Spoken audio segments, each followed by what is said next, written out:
Dobro večer, poštovani gledatelji. Na koncu 2025. godine trebali bismo dobiti budžet za 2025. godinu. Kasnimo samo godinu dana. Razlog? Politika.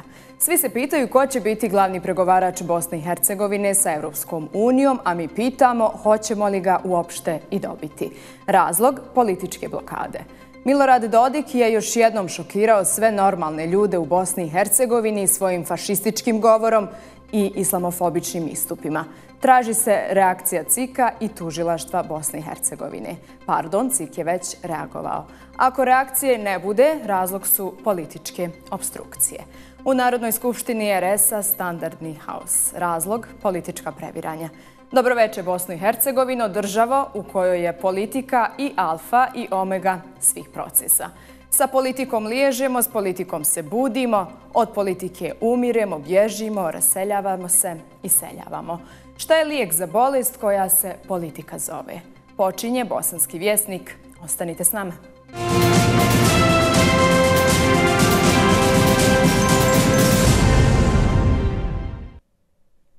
Predsjedništvo Bosne i Hercegovine usvojilo je budžet za 2025. godinu. Da, dobro ste čuli. U periodu kada treba usvajati budžet za sljedeću, 2026. mi usvajamo budžet za tekuću 2025. I da znate, budžet još nije usvojen. Na redu je parlament Bosne i Hercegovine, budžet i tamo mora dobiti zeleno svjetlo. Tako to biva u državi koja se Bosna i Hercegovina zove. Predsjedništvo Bosne i Hercegovine na današnjoj sjednici usvojilo je prijedlog budžeta državnih institucija za 2025. godinu. Za razliku od ranije, ovoga puta je prijedlog iz Ministarstva financija i Trezora Bosne i Hercegovine usvojen jednoglasno. Ovaj prijedlog bi sada trebao doći u predstavnički dom Parlamentarne skupštine Bosne i Hercegovine, gdje je krajem prethodnog mjeseca zbog nedostatka entitetske većine među zastupnicima iz RS-a srušen prethodni prijedlog. Zajedničkim saopćenjem oglasili su se predsjedavajući predsjedništva Bosne i Hercegovine Željko Komšić i član predsjedništva BiH Denis Bećirović, poručujući kako su glasali za usvajanje budžeta kako 22.500 radnika u državnim institucijama Bosne i Hercegovine zajedno sa svojim porodicama ne bi bili taoci političkih prepucavanja. Poručuju i da su svi amandmani koje su uložili prihvaćeni, te da je tako povećan budžet za potrebe oružanih snaga Bosne i Hercegovine, osiguran novac CIK-u za održavanje izbora, te su skinuti transferi entitetima iz sredstava Centralne banke Bosne i Hercegovine, budući da je takvo izdvajanje bilo protivno zakonu. U odnosu na prvobitni nacrt zakona o budžetu Bosne i Hercegovine, koji je Vijeće ministara Bosne i Hercegovine dostavilo predsjedništvu Bosne i Hercegovine u aprilu 2025. godine, u novom nacrtu riješen je niz neprihvatljivih rješenja, među kojima i pokušaj da se obaveze iz presude u slučaju Vijadukt prebaci na državu Bosnu i Hercegovinu. Članica predsjedništva Bosne i Hercegovine demantuje kolege, poručujući da nikakvih amandmana nije bilo. Nikakvih amandmana nije bilo. Predsjedništvo je usvojilo identičan budžet kakav je usvojio i Savjet ministara. SNSD-ov ministar Srđan Amidžić poručuje da mu je drago što je predsjedništvo Bosne i Hercegovine usvojilo budžet bez ikakvih izmjena. Ono što je posebno bitno s obzirom da je u pitanju kraj godine jeste da unutar budžeta mi ćemo imati situaciju da institucije u Bosni i Hercegovini mogu da normalno funkcionišu, ali posebno je bitno to da ćemo biti u mogućnosti da na zakonit način isplatimo jednokratnu naknadu kad su u pitanju zaposleni u zajedničkim institucijama u iznosu od 1000 konvertibilnih maraka sa pripadajućim porezima i doprinosima po ovom usvojenom prijedlogu budžeta. Treba da kažemo i to da sav višak sredstava koji se pojavio unutar budžeta, unutar Ministarstva financija i Trezora smo raspodijelili kad su u pitanju zaposleni u zajedničkim institucijama. Jedan normalan proces koji smo mogli da završimo još početkom godine, evo završavamo ga sada i očekujem da će kad je u pitanju parlament Bosne i Hercegovine biti usvojen na ovakav način, odnosno da će postojati prohodnost. Sa amandmanima ili bez, budžet je usvojen i sada ide na usvajanje u predstavnički dom Parlamentarne skupštine Bosne i Hercegovine, a potom i u Dom naroda. Bećirović i Komšić su na kraju svog saopćenja poručili da je usvajanjem budžeta obezbijeđeno nesmetano funkcionisanje institucija Bosne i Hercegovine, te su ispunjene ključne zakonske i ustavne obaveze. Bosna i Hercegovina se ne može dogovoriti ko će voditi pregovore s Evropskom unijom. Razlog su političke blokade i opstrukcije. Svako vuče na svoju stranu, a niko da odlučno krene prema EU strani. Nekoliko imena za glavnog pregovarača u opticaju. Cijeli proces izbora bi ipak mogao završiti na Ustavnom sudu Bosne i Hercegovine. Vodi se žestoka politička bitka koja će imati pravni epilog. Nekoliko političkih stranaka i grupa zastupnika predložilo je kandidate za glavnog pregovarača Bosne i Hercegovine sa Evropskom unijom. Prijedlog SDP-a za zamjenika glavnog pregovarača BiH sa Evropskom unijom je Lejla Ramić-Mesihović, a naše stranke Lejla Hasanović. Iz Naroda i pravde nisu utvrdili prijedlog. Ove tri stranke bi trebalo da nakon stranačkih konsultacija upute zajednički prijedlog jednog kandidata iza kojeg će stati, a kojeg vide na funkciji zamjenika glavnog pregovarača, iako je rok za prijedlog važio do sinoć. Edin Forto iz naše stranke kazao je da ne vjeruje kakva pompa se pravi oko pregovarača. To ćemo lako. Gdje su zakoni? Upitao je Forto. Odabir glavnog pregovarača i zamjenika pregovarača nije najveća tema u Bosni i Hercegovini vezano za naše pristupanje Evropskoj uniji. Ja ne mogu da vjerujem kakva se pompa pravi oko toga. Drago mi je da imamo super kandidate u parlamentarnoj proceduri, ali najvažnije je donijeti zakone. Ne znam zašto niko ne pita nikog za zakon. Gdje su zakoni? Moje pitanje je gdje su zakoni, a oko pregovarača će onda biti lako. Kada je riječ o opoziciji iz RS-a, PDP je za glavnog pregovarača predložio Branka Neškovića, bivšeg ambasadora Bosne i Hercegovine u Velikoj Britaniji. Iako se pisalo da je Nešković zajednički kandidat PDP-a i SDS-a, SDS je sinoć odlučio za glavnog pregovarača Bosne i Hercegovine sa Evropskom unijom predložiti bivšeg lidera ove stranke Mirka Šarovića.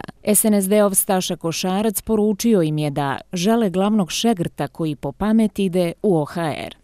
Ove stranke ne predlažu glavnog pregovarača sa Evropskom unijom, već glavnog šegrta u probosanskoj kancelariji, koji će po pameti ići u okupatorovu jazbinu na sarajevskoj adresi Emerika Bluma 1. Jasno je da predlažu Šmitovog pregovarača. Ono što Šmit želi na Šmitovcima je da realizuju. Čvrsto su se opredijelili za pakt sa okupatorom, umjesto da na legalan i legitiman način, u skladu sa Ustavom Bosne i Hercegovine, zakonima i sporazumom o stabilizaciji i pridruživanju sa Evropskom unijom, biramo glavnog pregovarača. Za prijedlog trojke kazao je da to nije iznenađujuće, jer odavno vežu konja gdje im Aga kaže. Te ističe da je poražavajuće da opozicija iz RS-a objeručke prihvata takvo djelovanje koje ignoriše stavove institucija entiteta RS. Kandiduju one koji su se obećali i koji Šmita smatraju glavnim šefom, počev od onih koji su bili klasični pozeri u diplomatsko-konzularnoj mreži i obavljali administrativno-tehničke poslove u pojedinim kabinetima, do onih koji su bili prepoznatljivi kao omiljeni kadar Sarajeva, kojima su stranci oprali prošlost i biografije, a onda su ušli pod skute političkom Sarajevu i bili u funkciji probosanskih politika. Nebojša Vukanović, lider liste za pravdu i red, tvrdi da su Mira Pekić i Branislav Borenović, zastupnici PDP-a u predstavničkom domu, na svoju ruku predložili kandidata. SNSD, HDZ Bosna i Hercegovine, SDA i DF nisu dostavili imena za imenovanje glavnog pregovarača jer se, osim SDA, ostale parlamentarne stranke ne slažu da imenovanje glavnog pregovarača vrši predstavnički dom Parlamentarne skupštine Bosne i Hercegovine. Dajte da prvo usvojimo 2 evropska zakona i da onda sjednemo politički, svi koji sjedimo za stolom i dogovorimo se kako ćemo riješiti pregovarača. Pregovarač je vjerojatno najjednostavnije pitanje i odluke se donese tako. Ali ako usvojimo ova 2 zakona, ako njih ne usvojimo, šta ćemo pregovaraču? Taj detalj nismo razmatrali. SDA je za svako rješenje da dobijemo kvalitetnog čovjeka. Čovjeka koji će možda povući, koji će htjeti da povuče Bosnu i Hercegovinu na evropskom putu. Koji će biti politički pravilno orijentirani i pritom je dovoljno stručan da to uradi. Tako da smo mi tu. Nećemo praviti problem. A gospodin Čović je posebno zainteresiran, međutim nije mi komentarisao pitanje samog pregovarača. U izvještaju Evropske komisije o spremnosti država kandidata za pridruživanje Uniji objavljenom početkom mjeseca istaknuto je kao prioritet imenovanje glavnog pregovarača. Evropska komisija ne želi arbitrirati u vezi sa imenovanjem pregovarača. Kada je riječ o imenovanju glavnog pregovarača i pregovaračkog tima, kao i kod svih drugih zemalja u pristupnim pregovorima, tu odluku donosi Bosna i Hercegovina u skladu s Ustavom i relevantnim propisima. Za Evropsku uniju je najvažnije da Bosna i Hercegovina ima pouzdanog sagovornika s Evropskom komisijom. Da bi se to postiglo, glavni pregovarač i pregovarački tim moraju moći nastupati jednim glasom u ime cijele zemlje te biti operativni, to jest imati resurse, kapacitete i znanje za efikasno vođenje pregovora Bosne i Hercegovine sa Evropskom unijom. Pojedini političari poput Staše Košarca očekuju da predsjedavajuća Vijeća ministara Bosne i Hercegovine Borjana Krišto zatraži od Ustavnog suda Bosne i Hercegovine ocjenu ustavnosti i zakonitosti odluke Zastupničkog doma Parlamentarne skupštine Bosne i Hercegovine o formiranju Ureda glavnog pregovarača sa Evropskom unijom. Iako još nema zvaničnih informacija o obraćanju Ustavnom sudu Bosne i Hercegovine, očekuje se da bi moglo doći i do ovakvog poteza. Podsjetimo, rok za slanje prijedloga, odnosno imena kandidata, istekao je sinoć. Bakir i Dragan su odlučili da zakopaju ratne sjekire, političke, ako su ikad i bili posvađani. Možda je sve bila samo predstava za javnost. Danas njih dvojica na dejtu u državnom parlamentu. Prošle sedmice smo se pitali, ali i predvidjeli da će jedan piti kahvu, a drugi kavu. Jedan iz džezve i fildžana, a drugi iz šalice. Spomenuli su i onoga koji pije kafu iz 3 gutljaja. Spremali se novi stari politički brak u troje. Nedugo nakon sastanka Dragan Čović oglasio se na svojoj društvenoj mreži X. U nastavku razgovora s političkim sudionicima održao sam sastanak s Izetbegovićem. Razgovarali smo o stanju u Bosni i Hercegovini, očuvanju mira, stabilnosti i ustavne strukture te evropskom putu naše domovine. Ustavna prava hrvatskog naroda u Bosni i Hercegovini moraju biti potpuno poštovana te trajno zaštićena. Popili smo kafu nakon dužeg vremena, mislim, par godina da je prošlo od nekog takvog relaksiranog susreta. Teme su bile naravno situacija u Bosni i Hercegovini, glavni akteri, dakle, glavni procesi.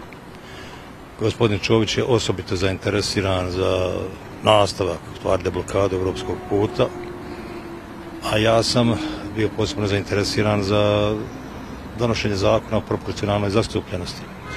S te strane sam tražio od gospodina Čovića da oni to podrže, jer i Hrvatima na mnogim pozicijama jedan takav zakon treba. Korektan, ugodan razgovor uz kavu, kako vi kažete, koji smo mi ili ja osobno ili predstavnici HDZ-a najavljivali već jedno mjesec, 2 dana i time završavamo jedan ciklus razgovora, da ćemo razgovarati sa svim strankama koji imaju neki politički utjecaj na političkoj sceni Bosne i Hercegovine po našoj procjeni i iz Republike Srpske, iz Federacije, evo sa SDA je to konačno zaključeno.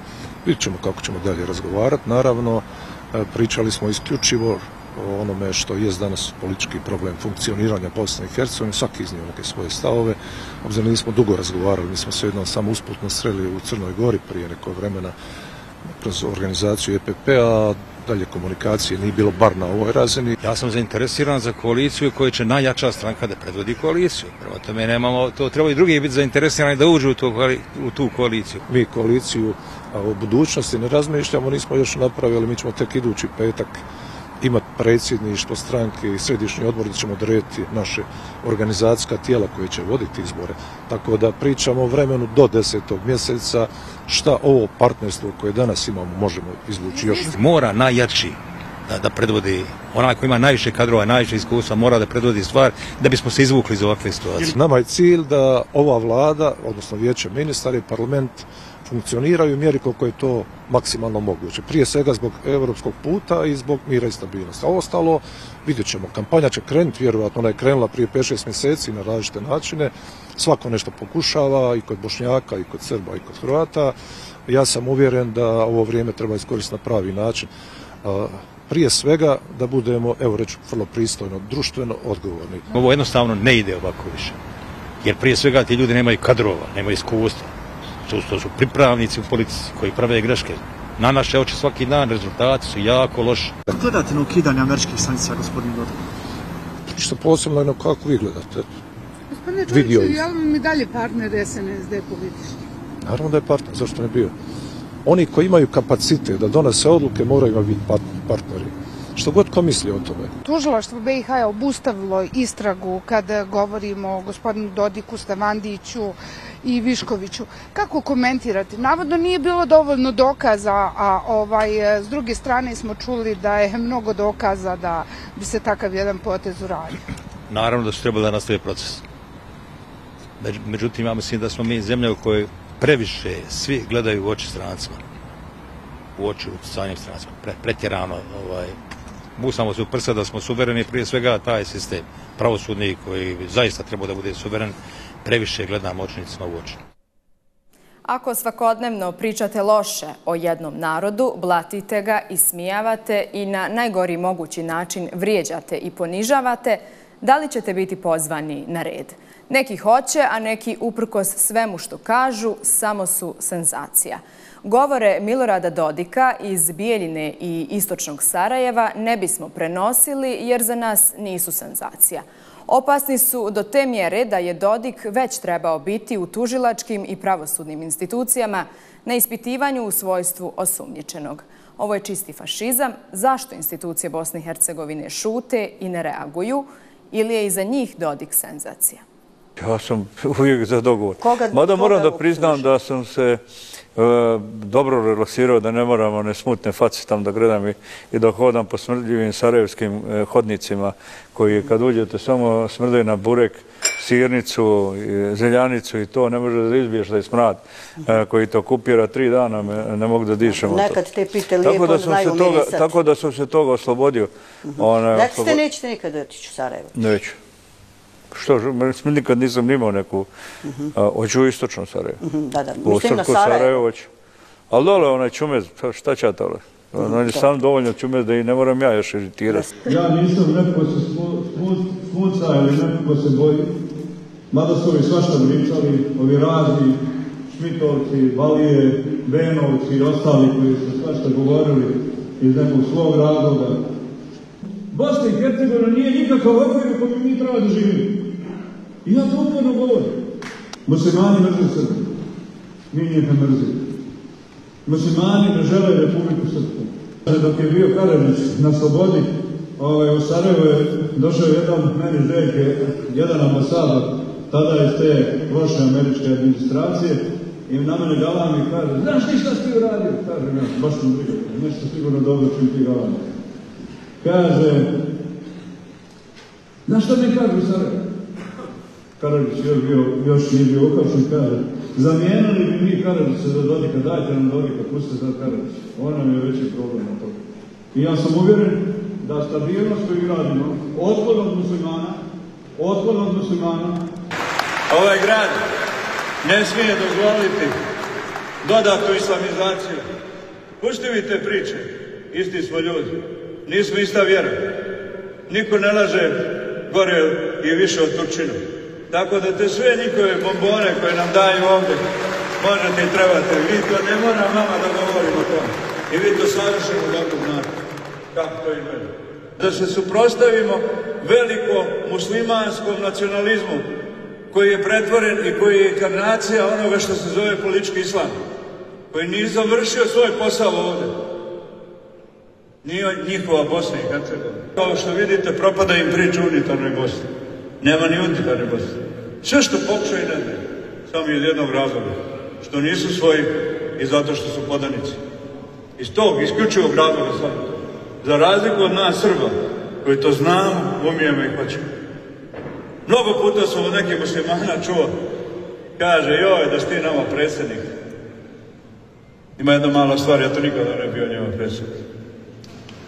I nisam nikad ni dozvolio da me oni biraju. Meni je važno da sam ja predsjednik srpskog naroda i da me srpski narod ovdje bira. Oni govore o tome kako je Banja Luka, Trebinje, Istočno Sarajevo, sve njihovo, lažu. Ništa nije njihovo. To je sve naše. Ali on bezačno laže kao Turčin. Što laže? To njima nije problem. Nema povjerenja. Nije se moglo izgraditi nikako. Vi to znate. Šta je napravljeno na Istočnoj Liči? Samo je omogućeno da muslimani kupuju stanove, da? Jel mislite da je to sreće? Pa vi to znate bolje nego ja. Jer su useli jedan, to je ko amebe kad se useli. Moramo da govorimo o tome. Na sceni, globalnoj sceni je sukob između islama i hrišćanstva. I to je ta priča. On kaže, nije to pristojno govor, kako nije pristojno govor. Jer kod njih odlučujući faktor kod njih je džamija, tako? Politički faktor kod muslimana je džamija. Šta oni kažu, tako će imati. Poštovani gledatelji, oprostite na sljedećim izjavama, ali citirat ću Dodikove fašističke izraze. Ne smijemo dozvoliti islamizaciju. Pusti me te priče, isti smo ljudi, niko ne laže gore i više od Turčina. Politički islam. Sarajevo je ćumez koji smrdi na pitu zeljanicu. U te smrdljive hodnike nikad neću otići. Završen citat. Svi znamo da su u Sarajevu smještene državne pravosudne i tužilačke institucije. Svi oni koji krše zakon, izazivaju vjersku i rasnu netrpeljivost i mržnju, mogli bi kad-tad posjetiti sarajevske hodnike tih institucija. A tamo su neki već bili i to više puta. Centralna izborna komisija pokreće postupak protiv Milorada Dodika. Islamska zajednica u Bosni i Hercegovini osuđuje sramni i primitivni istup Milorada Dodika na predizbornom skupu u istočnom Sarajevu. Pozivamo tužilaštvo i Centralnu izbornu komisiju Bosne i Hercegovine da reaguju na očito kršenje zakona. Jasno nam je da ovakvim sramnim napadima na Bošnjake i druge muslimane Dodik pokušava sakriti propast njegove dosadašnje politike, ali to ne amnestira državne organe od provođenja zakona. Naprotiv. Dodik se svojski trudi da verbalno i politički dostigne i prestigne svog prethodnika Radovana Karadžića, ratnog zločinca osuđenog za genocid, i dobro mu u tome ide. Dodikov pravosudni i politički poraz samo je dodatno razotkrio fašističku ideologiju koja je pokretala i Karadžića i Dodika i koje se ne bi stidio ni Adolf Hitler, a koju mi sad gledamo u kampanji za predsjednika RS-a. Ono što bivši predsjednik RS-a Milorad Dodik godinama radi nema nikakve veze ni s narodom ni s patriotizmom, to je čisti fašizam. Godinama širi mržnju, prijeti ratom i ponižava sve koji misle drugačije. Veliki Srbin koji svakodnevno sije strah i mržnju nema odgovor na jedno jednostavno pitanje: kako je moguće da je fiskalni promet u samo 2 sarajevske općine, Novo Sarajevo i Ilidža, veći nego u cijelom entitetu RS, jer dok Dodik priča o neprijateljima, on je već odavno opljačkao i ponizio vlastiti narod. Takozvana politička deeskalacija, koju nazivaju ekonomskom saradnjom, u prevodu je prodaja dijela teritorije Bosne i Hercegovine, konkretno entiteta RS, i pogubna je prije svih za Srbe. Nema većeg švercera zarad ličnih i porodičnih interesa, te podanika novog svjetskog poretka u kojem se oživljava mit o sukobu između islama i hrišćanstva od Milorada Dodika, za razliku od stanovnika zemalja Evropske unije, koje još uvijek šokira islamofobija i neofašizam. Mi u Bosni i Hercegovini to živimo od 1992. godine, nećemo se na to navići, protiv toga se nastavljamo boriti, bit će teško i dugotrajno, košteće novim odlascima preko granice i Srba i Hrvata i Bošnjaka i drugih građana Bosne i Hercegovine, međutim uvijek će ostati dovoljno onih koji znaju da zaslužuju život bolji od dejtonskog okvira i podjela. Ovakav govor, koji predstavlja klasičan primjer govora mržnje, direktno podriva ustavni poredak i osnovne vrijednosti na kojima počiva Bosna i Hercegovina, a to su mir, suživot i međusobno poštovanje svih naroda i građana. Kolegi podsjeća da javni funkcioneri, a naročito oni koji obavljaju ili su obavljali najviše državne i entitetske funkcije, imaju posebnu odgovornost da svojim izjavama i djelovanjem doprinose smirivanju tenzija, izgradnji povjerenja i jačanju demokratskog društva. Izjava Milorada Dodika na predizbornom skupu SNSD-a u istočnom Sarajevu je govor mržnje i potpuno antidejtonska, jer zaustaviti islamizaciju istočnog Sarajeva može značiti samo jedno: spriječiti slobodu kretanja, naseljavanja i poslovanja na teritoriji cijele Bosne i Hercegovine sa obje strane entitetskih linija. To može onda značiti i da Sarajevo i drugi gradovi u federaciji recipročno poduzmu iste mjere. To onda znači potpuno zatvaranje u etnonacionalne torove. Takav poziv je direktno kršenje Ustava Bosne i Hercegovine kreiranog u Dejtonu. Dodikovo širenje vjerske i nacionalne mržnje ima za cilj ugrožavanje mira u Bosni i Hercegovini. Ovakva retorika ciljano potiče mržnju i neprijateljstvo prema pripadnicima islama u ovom entitetu. Dužnost tužilaštva Bosne i Hercegovine jeste da reaguje odmah i poduzme korake protiv Dodika u skladu sa zakonom. Islamofobični istup Milorada Dodika u istočnom Sarajevu u kojem vrijeđa i ponižava Bošnjake najbolje ilustruje njegovu destruktivnu šovinističku politiku koja već godinama proizvodi krize i zastoje u Bosni i Hercegovini. Takva retorika je identičan propagandni obrazac koji je 90-ih godina poslužio kao uvod u agresiju na Bosnu i Hercegovinu. Ovaj istup još jednom potvrđuje potpunu opravdanost zahtjeva za dosljednu provedbu presude Suda Bosne i Hercegovine i uklanjanje Milorada Dodika sa pozicije predsjednika SNSD-a. Uhapsite Dodika odmah ako govor Milorada Dodika u istočnom Sarajevu na predizbornom skupu nije krivično djelo i ako će ostati na slobodi poslije ovolikog izljeva mržnje prema Bošnjacima, onda pravosudni sistem treba staviti ključ u bravu. Ovo što je Dodik govorio je nešto najmorbidnije što smo do sada mogli čuti. Ovo je izazivanje nacionalne i vjerske mržnje među narodima i građanima Bosne i Hercegovine. Ovo je strašno, zato pozivam tužilaštvo i sud Bosne i Hercegovine da odmah reaguju, a CIK da poništi ovjeru političke stranke SNSD za učešće na izborima i eliminiše iz izbornog procesa za predsjednika RS-a. Ovako radikalnom retorikom Dodik nastoji amortizovati nevjerovatan i radikalan zaokret od 180 stepeni koji je nedavno napravio dilom sa Amerikancima. Milorad Dodik očigledno pokušava za različite publike prikazati različita lica. U kampanji se očito i dalje oslanja na zapaljivu retoriku i govor mržnje i predstavlja i dalje kao neprikosnoveni i neustrašivi lider spreman na ličnu žrtvu, a u praksi je pokazao da mu je primaran jedino i isključivo lični interes. U Narodnoj skupštini RS-a ponovo haos. Letjeli su papiri, a neki su letjeli i vani. Ništa novo. Gospodine predsjedniče Skupštine, šta vi radite ovdje u ovom parlamentu? Kako se vi ponašate, čovječe? Je li ovo vaš? Je li ovo vaša ćaćevna? Otkud vam pravo da ovo radi?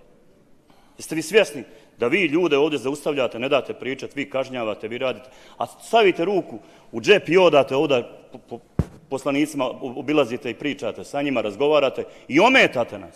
I to može proći. Čoveče, nije ovo vaš svat, nije ovo vaša privatna prćija. Ovo su stvarali borci Vojske Republike Srpske, narod, a vi nemate pravo da se tako odnosite prema poslanicima. Zašto vi zaustavljate poslanike? Zašto vam ne odgovara istina? Zašto vas boli to? Jel boli? Boli. Evo papir. Evo papir. Evo papir. Evo. Ajde. Ajde sad fino iznesite gospodina Dondića. Izbačen je napolje. Pravi lažov koji je lagao da je bio na frontu, nosio čizme i prodavao voće u Gradiškoj. Izvedite napolje ovog lažova i provokatora. Boračka ti poništila, ti ovdje lažeš i oblačiš uniformu. Čast mi je da te fino raskrinkam. Samo ga izvedite napolje. Hrabar je kad laže. Gospodine Stevandiću, vi ste jedna osoba nevjerovatna. Mislim, to je teško naći, ali evo, ničija nije do zore sjala. Neće ni vaša zapamtiti. Popu pop, bobu bob. I mi smo ovdje upravo, kao što smo spriječili da ste Vuković ucijeni kandidaturu za Planušu, tako ćemo spriječiti sad izbor pregovarača. Jer treba birati profesionalne ljude. I imamo mi gospodina Crnatka, koji je bio ministar vanjskih poslova u PDP-u. On je pravi evropejac, on živi te evropske vrijednosti, ima konekcije. Vrijeme. I vi, nema kako vrijeme, tek treba da ide. Dakle, ovo je nastavak, ne možete da idete poslije nastavka. A imamo se 4 nešto minuta. A baš šteta. Šteta. Šteta, baš bi vi nama u evropskim integracijama kao veliki stručnjak objasnili. Bog me dao za svega. Ali volio bi, gospodine Stevandić, samo kratko, da me ubacite u grant. Prošla diskusija 350.000 pregleda. Više sam doprinio do popularizacije Skupštine nego svi zajedno. Pa ako možete u taj grant vaš za medije, gdje ste ubacili 50.000, imam jedan 10.000 date i neki savjetnik za medijsku promociju Skupštine. Daću vam oni što su vam nosili pare po 50.000 crnih para, imaju ti crni grantovi za vas što vam daju. Živjeli. Ja, Obrenka Slijevčević, diplomirala, dobila, vjerovatno je tad bila Mitar Trifunović Vuča diploma, pa Vukovac, pa takmičenja, pa 5 godina za 4 godine, pa PR škola, pa rad, pa sve. I gospodin Mihajca mrzi mene zato što je on čeprkao po rješenjima iz Ugljevika. I zato što je njegova koleginica iz Modriče navela recite, evo rekla sam. Prema tome, takav, jer ja predstavljam organ. Vi ovdje uporno govorite o meni. Uporno govorite o mojoj ličnosti. Šta ste vi to našli kod mene u mom radu? Da ne valja. Kažete izvještaj ovakve onakve. Svi izvještaje ću složiti na web stranicu od prvoga do zadnjega. Pitate po čemu će mene pamtiti? Pa pitat ćemo Isusa Hrista. Na kraju će nam to reći Isus Hrist. A šta radi Skupština drugog entiteta? Važan historijski dan za rudare, nazire se rješenje za rudnike u Tuzli, Zenici i Banovićima. Veliki udarac za cestogradnju. Dom naroda Federacije nije odobrio zaduženje za izgradnju dionice Poprikuše Nemila. Političke igre od nemila do nedraga. Dom naroda Parlamenta Federacije Bosne i Hercegovine na današnjoj sjednici nije podržao zaduženje Federacije Bosne i Hercegovine kod Evropske banke za obnovu i razvoj za izgradnju putne poddionice Poprikuše Nemila na koridoru 5C. Većine glasova nije bilo ni u tajnom elektronskom glasanju, niti u zatraženom ponovnom usmenom izjašnjavanju na osnovu pojedinačne prozivke delegata. Zastupnički dom je nedavno odobrio ovu odluku, ali ne može stupiti na snagu bez podrške i Doma naroda. Odlukom je bilo predviđeno zaduženje Federaciji od 95 miliona eura s rokom otplate od 11 godina. Predviđena dužina poddionice Poprikuše Nemila je 5,5 km, a krajnji dužnik i implementator projekta bilo bi preduzeće Autoceste Federacije Bosne i Hercegovine. Ipak na današnjoj sjednici Dom naroda je dao većinsku podršku za kreditno zaduženje od 79,9 miliona eura kod Međunarodne banke za obnovu i razvoj za realizaciju projekta koji se odnosi na regije bogate uljem u Federaciji, konkretno na području rudnika Zenica, Tuzla i Banovići. Od 79,9 miliona eura zaduženja, oko 50% se odnosi na Federaciju, oko 20% na javno preduzeće Elektroprivreda Bosne i Hercegovine i oko 30% na rudnik mrkog uglja Banovići. Prema obrazloženju federalne vlade koja je i predložila parlamentu ovu odluku, kao i federalnog ministra energije, rudarstva i industrije Vedrana Lakića, zaduženje se odnosi na realizaciju projekta nazvanog Pravedna tranzicija u odabranim regijama, bogatim ugljem u Federaciji Bosne i Hercegovine. Velika zahvala svim delegatima koji su prepoznali važnost ovog projekta. Uvjeren sam da će i zastupnici u predstavničkom domu također prepoznati koliko je ovaj projekat značajan. Ovo je važan korak ka modernijem energetskom sektoru i snažnijoj podršci zajednicama koje su generacijama bile oslonac industrijskog razvoja Federacije Bosne i Hercegovine. Podsjećamo, ministar Lakić održao je radni sastanak sa rukovodstvom BH Gasa s ciljem sagledavanja trenutnog stanja i definiranja narednih prioritetnih aktivnosti u pripremnoj fazi realizacije projekta Južna interkonekcija. Sastanak je održan nakon njegovog povratka iz Grčke i razgovora sa visokim američkim dužnosnicima. Sagovornici su se složili da projekat Južne interkonekcije ostaje prioritet broj 1, budući da predstavlja ključni strateški projekt za dugoročnu energetsku sigurnost Bosne i Hercegovine, diversifikaciju opskrbe prirodnim gasom i stabilni razvoj privrede i domaćinstava. Novi, stari problemi u Federaciji. Mljekari poručuju kako se uvozi i do 70% potreba mlijeka, a da se u Bosni i Hercegovini proizvedi 55% potreba domaćeg tržišta. Upozoravaju da je mlijeko koje uvozimo upitne kvalitete i da ne sadrži sastojke pravog mlijeka. Povodom ovog, ali i ostalih problema sa kojima se suočavaju poljoprivrednici, održan je sastanak u Odžaku. Usaglašeni su zahtjevi koji, ako ne budu ispunjeni u roku od 7 dana, doći će do protesta širom Federacije, ali i blokada graničnih prijelaza, poručuju federalni poljoprivrednici federalnim vlastima. Pođe na dane u Ljarica, u Bimali, viće kako je to sve okej. Prije svega želio bih pozdraviti našeg načelnika, jer ovdje je to bitno na zadovoljstvo vas svih. Razvoj velikim tvrtkama koji su povukli po milijun maraka. Trenutno država ne čini ništa da se stanje stabilizuje.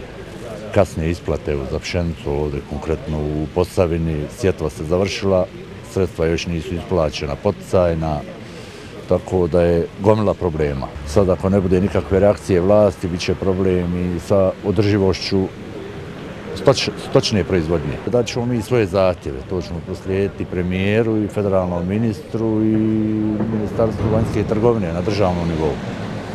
Ne bude li se ništa poduzimalo, onda znamo šta ćemo. Mi moramo sami sebe štiti, ako država nestane iza nas, onda moramo sami sebe štiti. Još jedan slučaj femicida u Bosni i Hercegovini. Muškarac u Doboju osumnjičen za brutalno ubistvo žene sjekirom. Riješene su sve dileme oko održavanja prijevremenih izbora za predsjednika RS-a. Odbijena je žalba na javnu nabavku CIK-a, priprema prijevremenih izbora u RS-u se nastavlja bez smetnji. A u RS-u nastavak verbalnog rata Stani Vukovića i Željke Cvijanović.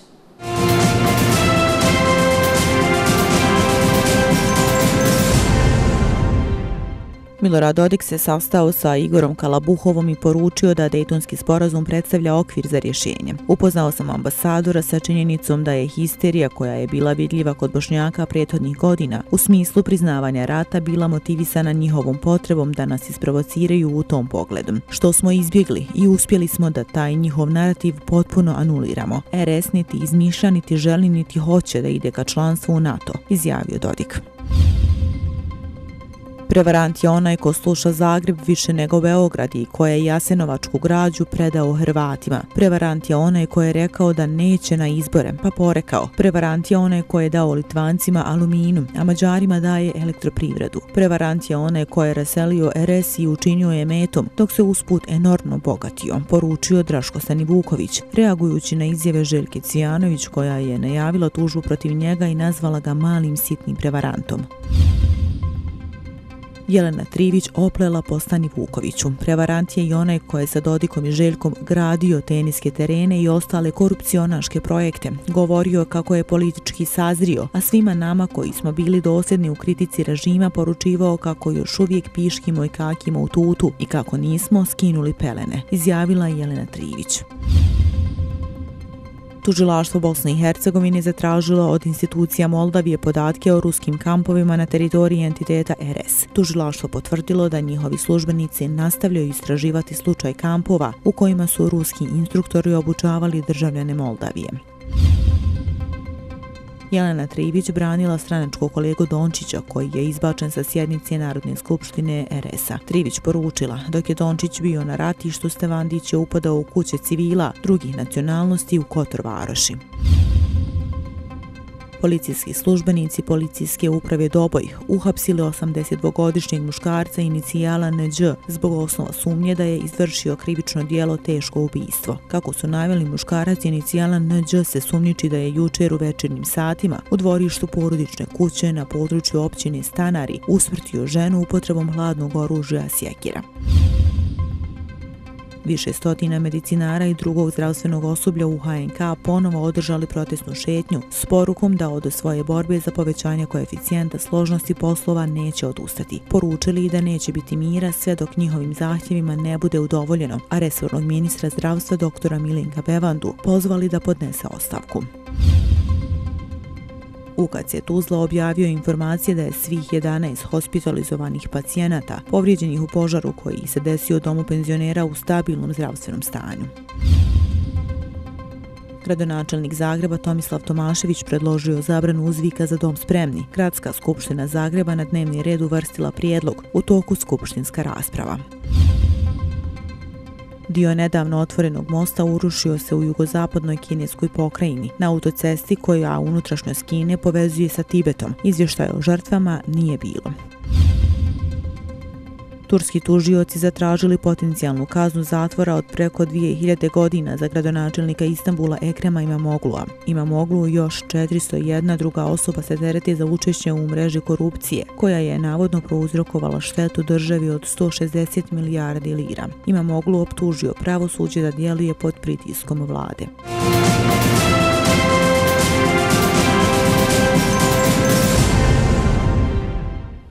Situacija u Ukrajini iz dana u dan je teža. Dok Rusi izjavljuju da zauzimaju dio Ukrajine, Zelenski tvrdi suprotno.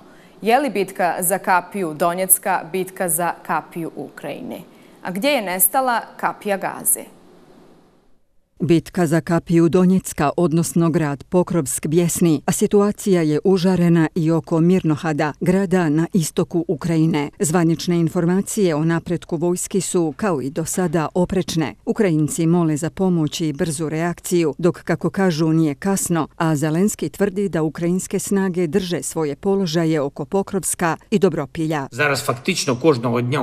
Ukrajina trenutno gotovo svakodnevno primjenjuje svoje sankcije dugog dometa protiv Rusije. Imamo jasne rezultate u vidu svakodnevnog smanjenja ruskih sposobnosti. Rusija mora stalno gubiti i to je zapravo mirotvorna taktika. S druge strane, Rusija tvrdi suprotno, dok svim sredstvima jurišaju na ukrajinske gradove, nadaju se brzoj pobjedi i zauzimanju, što i pokazuju brojni snimci na društvenim mrežama. U istočnom dijelu Gaze, Rida i Hamed brinu o svojim unučadima, i to njih 36. U izraelskim napadima im je ubijeno 5 djece. Moj najstariji sin je ubijen dok je pokušavao donijeti lijekove za svog oca iz baptističke bolnice. Ovaj stariji par je sada isključivo odgovoran za brigu o svim svojim unucima. Prekid vatre postoji samo na televiziji. U stvarnosti bombardovanje nikada nije prestalo. Svaki dan je bilo granatiranje, svaki dan strah. Porodična patnja ove porodice nije završila gubitkom djece. Zbog prijetnje evakuacijom izraelske vojske morali su napustiti svoj grad. Pošto je djed Hamed bio bolestan, odgovornost je pala na Nanu Ridu. Ja sam majka koja je izgubila svoju djecu, ali nisam imala ni priliku da tugujem. Ostala sam sama brinuti o ovoj siročadi, a nisam dobro. Sudbina ovih i brojnih drugih palestinskih porodica u Božijim je rukama. Njihov prijašnji život, smijeh i radost sad je samo sjećanje.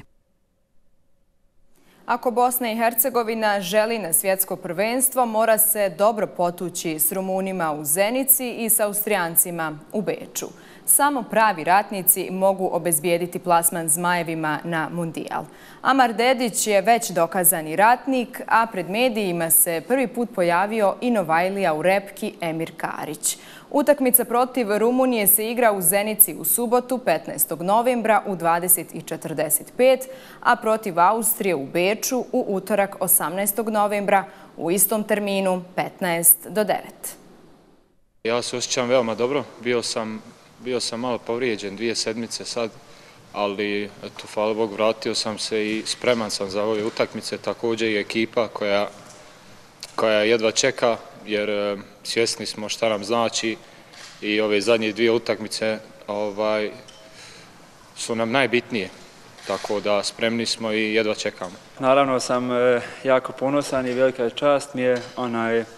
Jučer prvi dan je baš bio dobar, svi su bili ljubav prema meni. Da, sad je drugi dan tek, danas je prvi trening pa vidit ćemo dalje sada kako će ići. Ne vjerujem da je pritisak, mislim da je, ajmo reći, pozitivni pritisak, jer jedva čekamo, igramo kod kuće protiv Rumunije pred našim navijačima i također i u Austriji će biti pred našim, tako da jedva čekamo, jer naš cilj je da se plasiramo, to trebamo imati u glavi i daćemo sve od sebe, tako da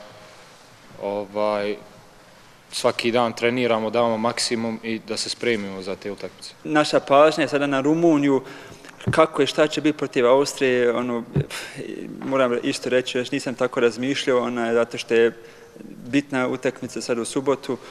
Moguće je naravno sve, možemo je pobijediti, to bez pitanja, sam siguran. Mi razmišljamo uz utakmicu na utakmicu. Mislim da je Rumunija sad nama najbitnija, tako da mi svakako idemo na pobjedu 100%, jednu i drugu utakmicu, ali ne razmišljamo sad u tom smislu da baraž ili ne, to ne razmišljamo. Mi hoćemo da pobjedimo, nema veze protiv koga, to su sad ove dvije utakmice i počinjemo u subotu protiv Rumunije. Prijatelji moji znaju kako je moje mišljenje u vezu Austrije i Bosne. Bosna je zemlja moje roditelji, isto veliko dio mog života. U Austriji sam rođen i ja sam toj zemlji naravno jako zahvalan za sve što s nama dali, ali kad je selektor zvao nisam morao ni jedan sekund da razmišljam zato što je kako sam već rekao, veliki ponosan sam, velika čast je za igrati za reprezentaciju koju voliš, za zemlju koju voliš i zato nisam morao ni sekund da razmišljam. To ne znam da li neće biti, ali bilo je na početku ta priča i mi smo stali iza njih. Što se tiče toga i vidjeli ste na reakcijama igrača, tako da nemam šta drugo reći, osim da su za nas veoma bitni za igrače, da budu tu uz nas, ko što su bili dugo godina i bodrili nas, vjetar u leđa, tako da za nas su bitni. Kako pobijediti Rumuniju i Austriju i plasirati se na svjetsko prvenstvo? Ratnički, borbeno, odlučno i napadački. Sami odlučujemo o svojoj sudbini. Naši zmajevi moraju ostaviti srce na terenu. Na tribinama moraju biti najvatrenija srca koja kucaju za domovinu. Verbalni rat Saveza i BiH Fanatikosa i dalje traje. Emir Spahić je jučer izjavio da je problem riješen i da su obezbijeđene dodatne ulaznice za naše najodanije navijače. BiH Fanatikosi ipak ne odustaju i poručuju Savezu: nas ne možete kupiti. Poštujemo stav, dičimo se ponosom BiH Fanatikosa, ali je podrška našim zmajevima prioritet u ovim odlučujućim trenucima. Podsjećamo vas ovom prilikom i na poruku koju je legendarni Miroslav Ćiro Blažević uputio našim najvatrenijim navijačima 2008. kada je buktio rat na relaciji Savez BiH Fanatikos. Poslušajte, Ćiro vam kaže. Ja ću ih zamoliti. I ovom prilikom ću ih zamoliti da shvate da je reprezentacija iznad Ćire Blaževića, iznad izvršnog odbora, iznad svakoga.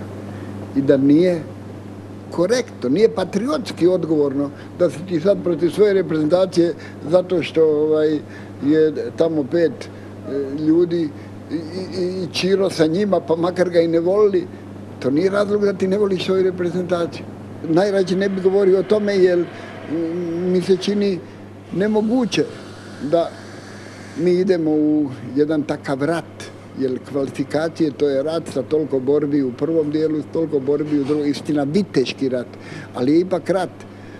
I to je, bez navijača, sine, to je kao država bez vojske. I molim vas, navijači, zajebite tu vašu ljutnju, vratimo se u okrilje domovine i pomođite ovim mladićima koji su spremni zajedno sa menom sve da učine da bi vam dali satisfakciju, da bi vam dali zadovoljstvo. Poštovani gledatelji, to bi bilo sve u Bosanskom vjesniku. Sve informacije koje ste propustili možete pronaći na našem portalu face.ba i našem YouTube kanalu Face HD TV. Hvala na pažnji i doviđenja.